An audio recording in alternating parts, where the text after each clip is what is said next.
I've been thinking about the question, how do we shine despite temptation? All of us deal with temptation. I wish I had a magic formula that could get rid of all the temptation in your life, that could eradicate it from your existence, but I don't.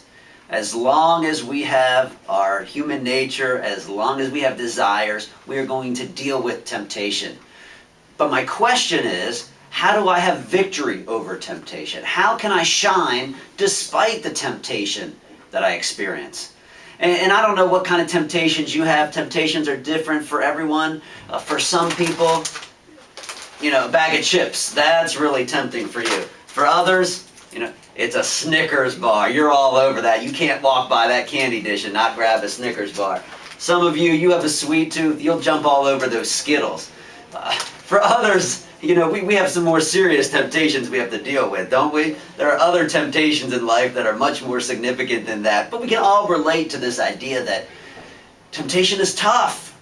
And it's not something we just deal with once in a while, once in a blue moon, but it's something that we have to address, that we have to handle every day. This is a real life thing. So how do we shine despite temptation? How can we have victory over temptation? I'm reminded of the story of Adam and Eve in Genesis 3.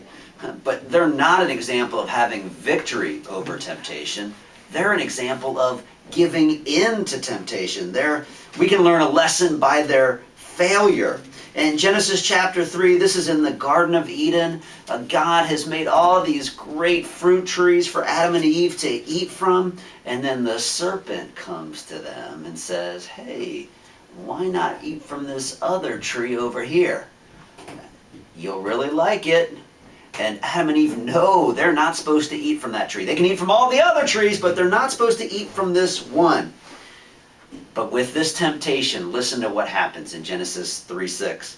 When the woman saw that the fruit of the tree was good for food and pleasing to the eye, and also desirable for gaining wisdom, she took some and ate it. She also gave some to her husband, who was with her, and he ate it. You see, they saw the fruit, and they said, ooh, that does look good. They desired it. Oh, I want that. They took it into their hands, and then they ate it, and involved one another and committed the sin. And that's often how temptation works in our own lives, doesn't it? We see something. We say, wow, that looks good. We see an opportunity. We observe something we think that looks really good to us, and we desire it. And then the mistake is we attach that desire that we have to something that God hasn't provided for us.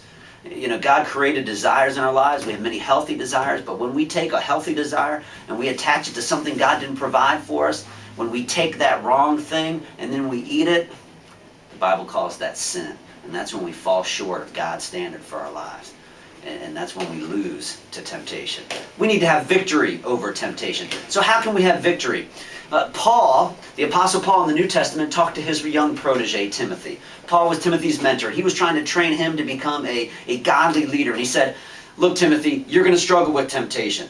You're going to have to deal with this. It's a real part of life. But I've got some advice for you that can help you have victory over temptation. I don't want you to fall in the same trap that we all fall into all too often. That example that Adam and Eve set for us. Instead, I want you to have victory over temptation. And in 2 Timothy 2:22, we can remember it, 2 Timothy 2:22, all those twos, that Paul gives Timothy some really, really great advice here. And he tells him two things that could help Timothy have victory over temptation, but also can give us victory over temptations that we can shine despite temptation. 2 Timothy 2:22. It says simply this: flee the evil desires of youth and pursue righteousness, faith, love, and peace. The first step to having victory over temptation is to flee our evil desires. Adam and Eve did not do that. Adam and Eve, they saw the fruit and they said, ooh, that looks good. Instead of fleeing, they kept looking at it. They desired it. They took it and they ate it. Instead, when we're faced with temptation, as we inevitably will be, instead we need to flee temptation. We need to run the other direction.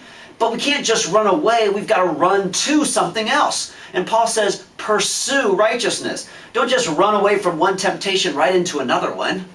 Run away from the evil desire, flee the evil desire, and pursue righteousness. Run away from the chips and Snickers and Skittles and pursue the salad. All right, that's the idea we're talking about here. Okay, that's a simple example, but in life, let's face it, we have real issues we've got to struggle with. And we've got to flee that evil desire. We've got to replace it with something else. We've got to pursue what God's provided for us. Pursue righteousness.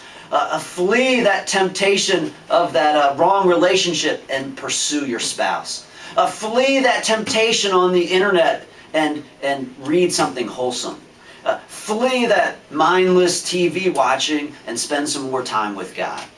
Flee that cheating on your taxes and work hard and earn money and pursue the best that God's given for you. Flee those evil desires and pursue righteousness. See, if we do that, you and I can have victory over temptation. We can really shine.